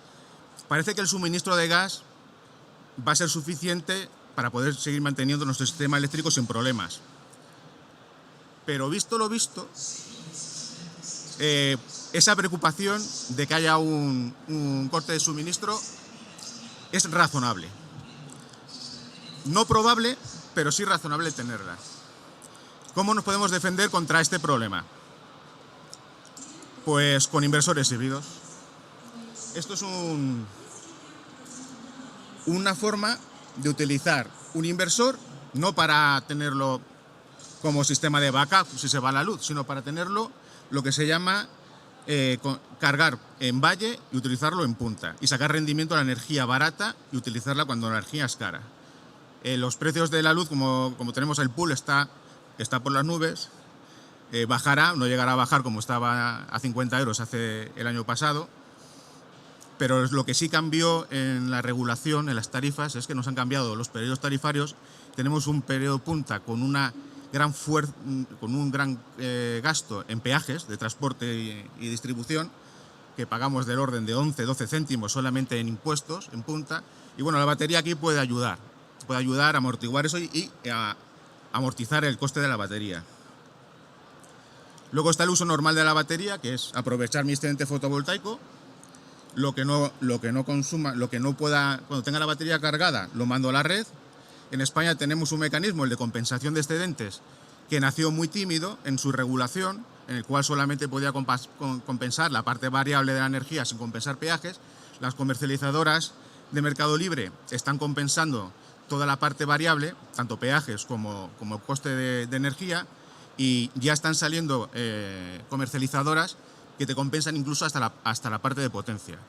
El hecho es que ya autoconsumidores están reflejando su compensación en la factura de luz y están pagando del orden de 3-4 euros al mes de factura solamente por cargos, impuestos y alquiler de contador, porque la parte variable, la parte fija se les va compensando.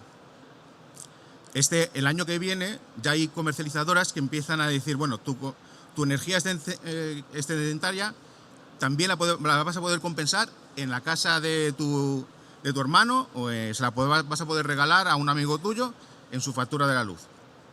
Esto de la compensación va a tener mucho recorrido. Sin ir más lejos, el lunes pasado se aprobó por el Ministerio de Industria la compensación dinámica de excedentes, aplicada al autoconsumo colectivo.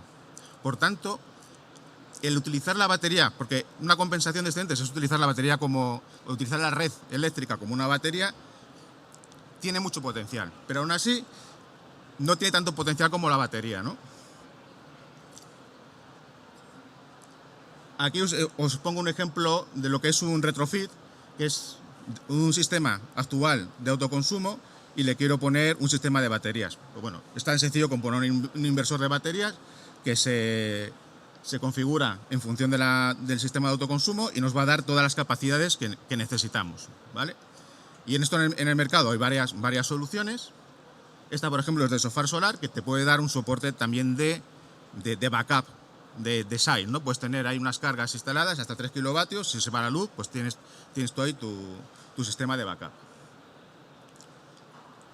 Este es otro sistema de backup, introduciendo en el autoconsumo que tengamos ya instalado, pues introducir un sistema híbrido con paneles, con baterías, y que también nos valga para hacer el sistema de backup. Este es un sistema de combinación de inversores híbridos. Este sistema está más diseñado para el sector terciario o industrial, porque es capaz de aportarnos en torno a 200 kilovatios de potencia en aislada cuando se nos va la luz, y con acumulaciones hasta 450 kilovatios hora, que es un tamaño muy bien orientado al sector terciario industrial pequeño, que le puede dar este soporte tanto de backup, de site, o de jugar con esa energía, ¿no? Almacenarla. Aquí sabéis que el autoconsumo industrial, cuando superamos los 100 kilovatios, no nos permiten hacer compensación de excedentes.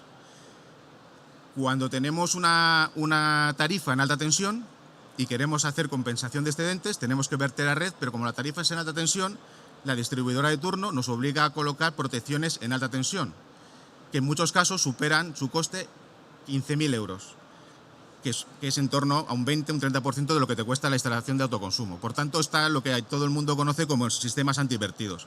Los sistemas antivertidos no es más que no verter a la red y perder energía. Pues en esos sistemas de más de 100 kilovatios o sistemas conectados en alta tensión, pues la batería es la única forma de poder aprovechar al máximo ese excedente que de otra forma no se podría aprovechar, ¿no? Por la regulación que hay ahora en la conexión a red en alta tensión. Y luego vamos a hablar de los inversores. Estos inversores, este Fronius, es un inversor híbrido que lleva un desarrollo de más de 10 años. Este es el último, llegó al mercado hace un año o dos, y nos ofrece cualidades fundamentales, pero a nivel residencial. Nos ofrece un sistema que es trabajar sin baterías. Tiene una salida, se llama PV Point. Si se va la luz y hay sol, hay radiación, pues el inversor es capaz de trabajar de forma aislada solamente con la radiación y la potencia existente, sin poner baterías. Y bueno, nos da un sistema de backup siempre y cuando tengamos sol. Si no hay sol, pues no es backup. Pero este mismo sistema puede trabajar también con baterías y hacernos lo que Fronius llama el full backup. Nos puede dar toda la potencia que tiene el inversor, si es de 3 kilovatios de 10 trifásico, nos puede dar esa energía en full backup. No está pensado para trabajar en aisladas, porque pues puede trabajar todo el tiempo que queramos en aislada, pero no está diseñado para trabajar en sistemas aislados. La única pega que tienen estos sistemas es que no hacen como la función SAI. Ellos, para poder generar una red en tu casa de forma aislada, deben desacoplarse de la red eléctrica, esperar un tiempo en torno a un minuto y medio, y luego te recuperas la energía eléctrica en tu casa de forma aislada. Por tanto, nos vale para ese apagón, que no es probable que suceda, pero no nos está dando esa ventaja de un sistema SAI, ¿vale? Este es el sistema PV Point que hemos visto antes. Este es otro inversor, Huawei. Huawei tiene lo que llama ahí el backup box, que es lo mismo, son unos contactores que se sincronizan con el inversor, y para poder trabajar de forma aislada tenemos que desconectarnos de la red, esperar un minuto y medio y recuperamos la energía. Huawei no está tan preparado para darte toda la potencia. Él te puede dar hasta 3 kilovatios en forma aislada y monofásico. Ellos tienen hasta 10 kilovatios de inversores híbridos, y el inversor híbrido sin conexión a red solamente te puede dar una función en una fase y hasta 3 kilovatios. Por tanto, nos va a dar un backup para cargas de emergencia y solamente en una fase. Esto, para que veáis aquí, es una configuración de un sistema de 40 kilovatios hora para un sistema terciario, con ahí tenemos 90 kilovatios hora en baterías, que es lo que ahora con las subvenciones se está demandando mucho, porque ya sabéis que la batería tiene una alta subvención y ahora sí que se la cuenta instalarlo. Por tanto, conclusiones, y para terminar, elegir un híbrido. Si vais a hacer una instalación de autoconsumo, elegir un híbrido, ya sea en residencial o industrial, hasta 200 kilovatios.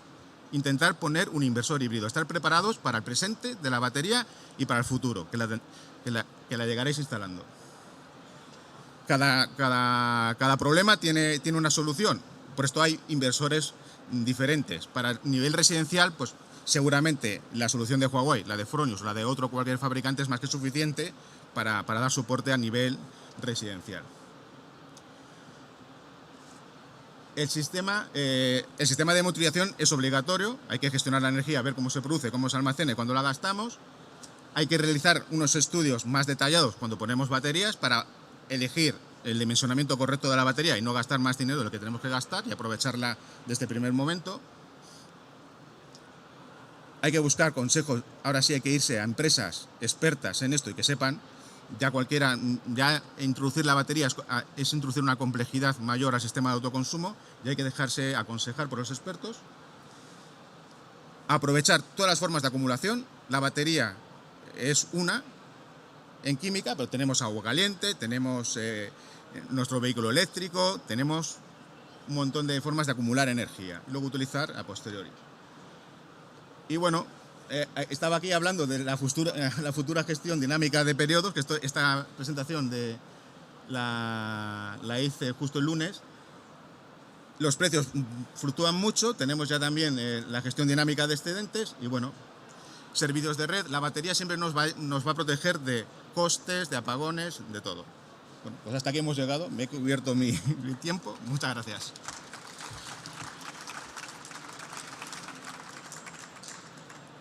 Muchas gracias, Moisés.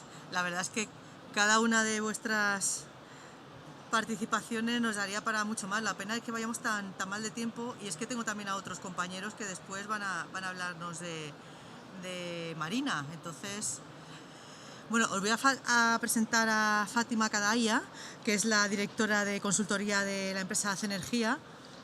La verdad es que tenerla aquí es todo un placer porque se maneja de maravilla con el tema de administrativos, que una cosa es todo lo que hemos visto bien, pero cuando hay que dar de alta y el tema, como se dice en inglés, del permitting, acercarnos a la administración, a los municipios y ver lo que pasa, Fátima nos puede contar de todo. O sea, yo a veces las oigo hablando con los municipios y la verdad es que a veces se me ponen los pelos de punta. Sí que se ha avanzado en el tema del permitting, pero ya os contará muchas cosas. Fátima, ¿estamos ya o...? Sí, pobre Fátima. Hemos dejado el postre, que es lo mejor para el final, pero cuanto más ágil seas, la verdad es que mejor, que bueno, transmite realmente lo que está pasando cuando te acercas a los municipios y bueno, sí que se ha mejorado. A ver, ¿estás ya?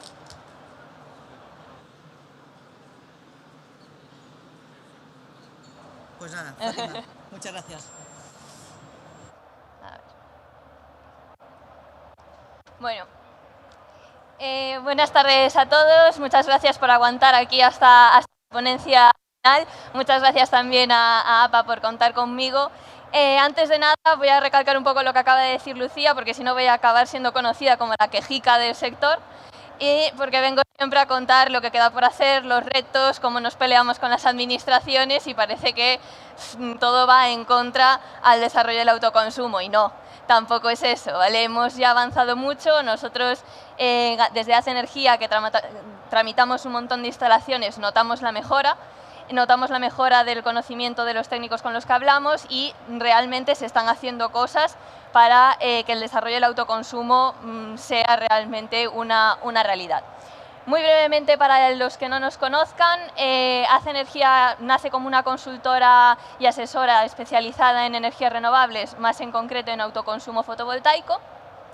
Hacemos también gestión integral de proyectos, diseño, ingeniería, la parte de tramitación, gestión de bonificaciones y pues todos los temas de consultoría de negocio, asesoría regulatoria y en la feria de este año de Genera presentamos nuestra plataforma de diseño Fórmula Solar, que en el stand que tenemos ahí al ladito, mis compañeros, si estáis interesados, os pueden contar más sobre esta plataforma.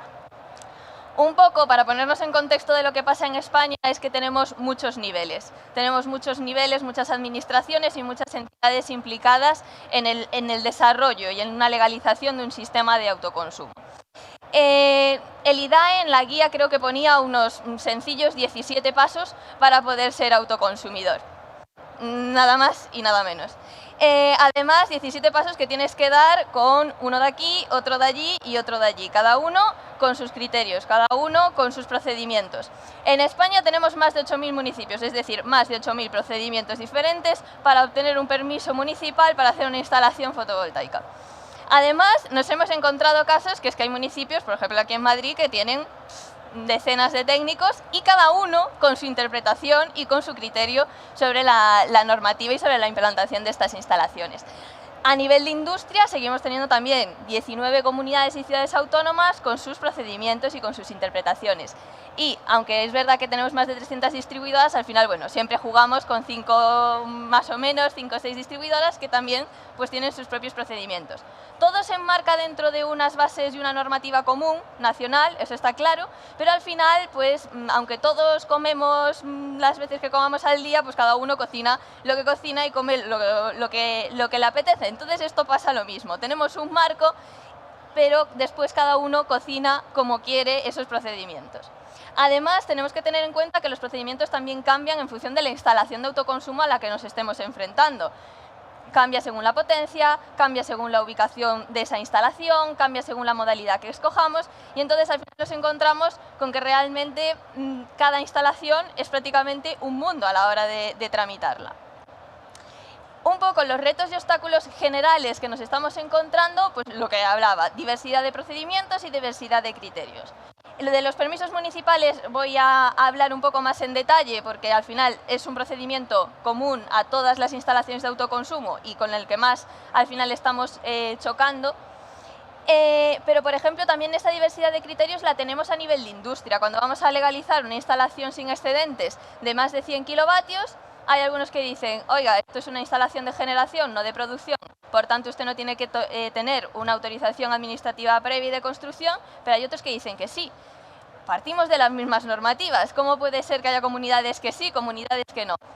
Pues claro, es que al final lo que tenemos es una maraña normativa con diferentes niveles. Tenemos normativa que es de nivel autonómico y que también interfiere en estos procesos, y además tenemos muchas normativas que están interrelacionadas y que a veces pues, nos dejan como o temas realmente confusos, ¿no? Luego yo creo que uno de los grandes retos de los que siempre hablamos es el tiempo, ¿no? ¿Cuánto tardamos en España en legalizar una instalación de autoconsumo? Pues es que a veces solo de pensarlo ya casi que da pereza ponerse. Hay tiempos que no están establecidos, lo que nos pasa a nivel municipal. ¿Cuánto tarda usted en revisar un expediente? Uf, depende de la carga de trabajo, voy muy mal. Eso no es un tiempo definido. Luego tenemos tiempos que sí están definidos, pero no se incumplen. Pero no se cumplen realmente. Eso nos está pasando, yo creo que a todos bastante a menudo. Estamos hablando de distribuidoras, estamos hablando de industria, y luego también tenemos tiempos marcados que son excesivamente largos. Lo comentaba antes con algún compañero del sector. ¿Cómo es posible que para confirmarnos que un aval está bien o mal conformado necesitemos 3 meses? 3 meses, un aval que tiene 10 datos dentro. Hay tiempos que sí que están establecidos, que sí se cumplirán, vamos, espero que se cumplan, porque si en 3 meses no te da tiempo a ver si está o no está bien hecho, ojo. Y luego también estamos viendo una cierta desinformación y sobre todo de cara al cliente final, que le está generando muchas preocupaciones, porque cuando la administración no contesta, ¿qué es lo que está pasando? Porque tenemos silencios negativos. Es decir, si a mí esa administración no me ha contestado en plazo, ya está, o sea, mi solicitud se acaba aquí, tengo que volver a empezar. ¿Qué he hecho mal? A lo mejor resulta que es que realmente no te están negando ese permiso, simplemente que te contestan 2 meses después. Pero si te acoges a lo que dice la normativa, que es que el silencio es negativo, tú has podido ya tirar la toalla directamente. Y también nos mandan a veces requerimientos, incluso comercializadoras, que te dicen, no, es que no está todo. ¿Qué falta? Un papel que son 4 páginas que dice no sé qué. No, dígame qué falta, por favor.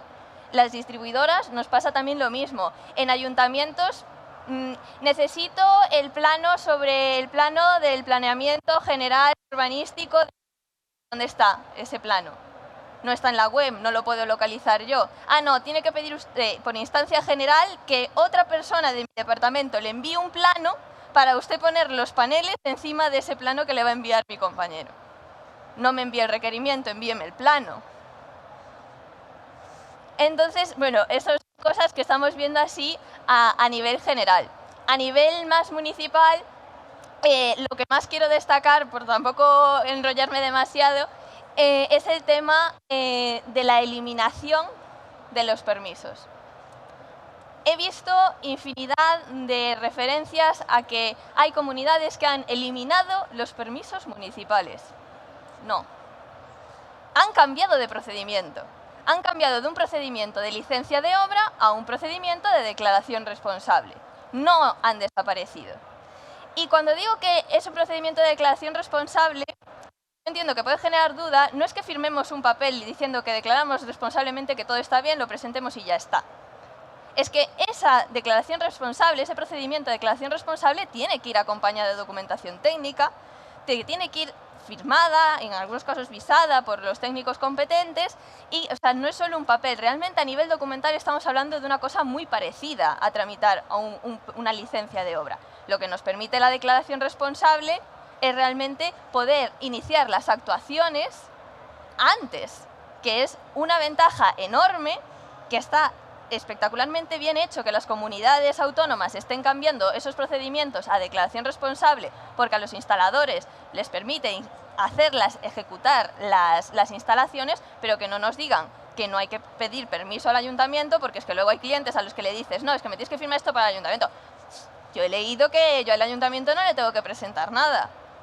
Por favor, no desinformemos, porque si ya bastante difícil es explicar todos estos pasos, si aún por encima me tengo que pelear por si tiene o no tiene que presentar la declaración responsable en el ayuntamiento, ya vamos. Después también tenemos muchas dudas según qué documentación hay que presentar, pero no es que las tengamos nosotros, que los tienen los técnicos. Entonces, cuando ni ellos mismos saben decirte bien qué documentación tienes que presentar, es un proceso que se vuelve más lento, en el que van a intervenir requerimientos, porque ellos mismos van pidiéndote cosas en función de lo que van viendo, hay algunos que los pillas también de primera, sin experiencia en este tipo de instalaciones. Entonces, también, bueno, así como ya más como detalles, que te dan siempre formularios de solar térmica, que son los que tienen por ahí, que ponen solar, y es la de para ti, rellénalo. Y luego, así también como detalles, nos hemos visto a veces metidos en unos jaleos a nivel de tasas e impuestos alucinantes. Hemos tenido antes en Madrid, antes de que cambiaran el procedimiento, de pagar 600 euros en concepto de tasa administrativa por una obra de 5.000, que es que estamos hablando de más del 10% del presupuesto de ejecución material de la obra. Tenemos otro caso que este era más grande, que era un colegio que tenía una instalación de 100 kilovatios en el que pagamos el ICIO, la tasa eran unos 5.000 y pico euros ya, luego nos llegó una tasa por inspección, otros 1.500, y nos querían mandar otra tasa por modificación o apertura de actividad, otros 4.500. De verdad. Otra vez más de un 10% del presupuesto de ejecución material en tasas e impuestos, que además ni siquiera nos saben justificar, porque esta última tasa todavía la estamos recurriendo porque nadie sabe por qué nos la quieren cobrar. Pero al cliente le han mandado la autoliquidación, por lo que pudiera pasar. Después, aquí ya los anteriores ponentes ya han ido comentando cosas. En cuanto al acuerdo de propietarios, que era una legislación bastante, bueno, que daba lugar a dudas, pues ya el Real Decreto Ley 19/2021 también lo quiso un poquito aclarar, aunque sigue siendo, como bien decíais, bastante difícil poner de acuerdo a la gente. En cuanto a los coeficientes de reparto, sí que ya tenemos los coeficientes variables aprobados y además van a poder modificar varias veces al año. Ya veis que hay cosas que de verdad se están haciendo bien y se están mejorando. Pero todavía nos quedan algunos retos. Hablábamos del alcance bastante ajustado de esos 500 metros. También muy importante el hecho de que en media alta tensión sea ahora mismo normativamente muy difícil hacer un colectivo. Entonces es un gran obstáculo para la implantación de los colectivos y para el desarrollo de las comunidades energéticas a nivel industrial. Y hay en España muchísimos polígonos industriales muy interesados. Y bueno, esto ya sí que ya lo han comentado mis compañeros, todo el tema de desarrollo normativo de las comunidades energéticas, que queda bastante por hacer o todo por hacer. ¿Qué es lo que hay que hacer o qué creemos nosotros que hay que hacer? Que haya una mayor homogeneización de procesos, de documentación, que haya guías accesibles al ciudadano, a los profesionales, a los técnicos, que es que tampoco nacen aprendidos, o sea, tampoco nos tenemos... yo me quejo mucho de ellos, los pobres, pero tampoco van a nacer aprendidos. Si hay nueva regulación, alguien también se la tiene que explicar cuál es su interpretación, ¿no? Estamos todos en continuo aprendizaje y tiene que haber algunas pautas, algunas guías en las que nos podamos basar, algunos formularios que sean comunes y también, por ejemplo, una claridad en los requisitos. ¿Qué instalaciones van por declaración responsable? ¿Cuál es por licencia de obra? ¿Va en función de si es cubierta, si es suelo? ¿Va en función de la potencia? En unas comunidades va de una manera, en otras de otra, después depende de cada ayuntamiento. La regulación para los colectivos de media alta tensión a mí me parece fundamental.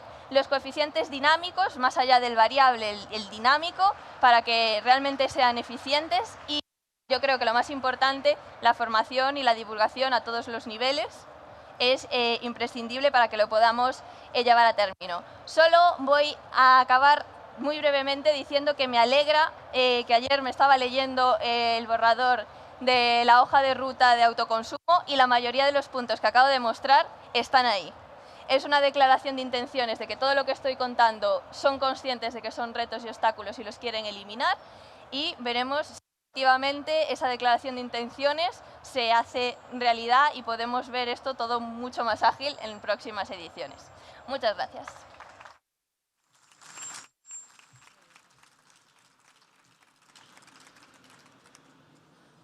Muchas gracias, Fátima. Pues ojalá que esa declaración de intenciones, que bueno, que ya está plasmada en un documento que ha publicado el Ministerio, pues bueno, esperemos y pongamos... No se me oye. Que la esperanza que lo cumplan y vayamos quitando esos obstáculos y bueno, pues tanto contingente de energías renovables que tenemos que poner en el sistema, pues que la administración esté preparada para gestionarlo bien. Y nada, pues no nos va a dar tiempo a preguntas. He visto que estáis haciendo fotos, no os preocupéis porque en la página web de APA, en eventos, vamos a poner todas las presentaciones, si no esta semana, la semana que viene, porque también vamos un poco liados, pero que toda, y bueno, si queréis comentaros cualquier cosa, pues os podéis mandarnos un correo o lo que sea, porque bueno, en APA nos podéis localizar a quien sea y encantados de atenderos. Muchísimas gracias por haber estado aquí, la verdad es que ha sido una mesa muy interesante con muchos temas, nos ha faltado tiempo y ahora voy a pasar a mis compañeros de Marina que bueno, pues también van a estar ahí comentándonos el potencial que tiene la Marina. Gracias.